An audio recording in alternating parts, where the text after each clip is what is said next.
আম দিয়ে তো কত কি খেয়েছো, চাটনি, মোরব্বা, আচার, কিন্তু আম দিয়ে কখনো মৌরলা মাছের ভাপা খেয়েছো কি? প্রথমে আমি মাছগুলোকে ভালো করে কেটে ধুয়ে পরিষ্কার করে নিলাম, দেখো। আর কানকোটা আমি ফেলে দিচ্ছি। এবারে একটা টিফিন বক্সের মধ্যে কিছুটা মৌরলা মাছ নিয়ে নিলাম, আর দিয়ে দিলাম 2 রকমের সর্ষে, পোস্ত, কাঁচা লঙ্কা বাটা।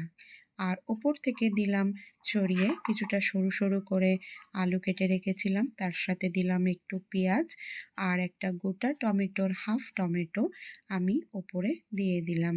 এইবারেই হচ্ছে আসল জিনিস, আম। এই আম কাঁচাও দিতে পারো, আমার কাছে একটু ডাসা আম ছিল তাই এটা দিলাম। আর দিলাম সর্ষের তেল। এই সর্ষের তেল না দিলে কিন্তু এই খাবারটা জমবে না।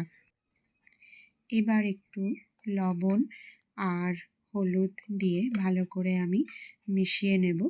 মেশানোর পরে দেখো ভালো করে মিশিয়ে নিয়েছি, আর একটু ওপর থেকে আমি কাঁচা লঙ্কা দিয়ে দিলাম, একটু ঝালটা হলে ভালো লাগে।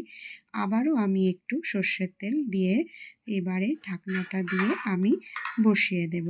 কড়াই আমি জল গরম করতে দিয়ে দিয়েছি, একটা স্ট্যান্ড দিয়ে বসিয়ে দিলাম। 1 ঘন্টা পরে দেখো আমার কি সুন্দর হয়ে গেল আম দিয়ে মৌরলা মাছ দিয়ে ভাপা।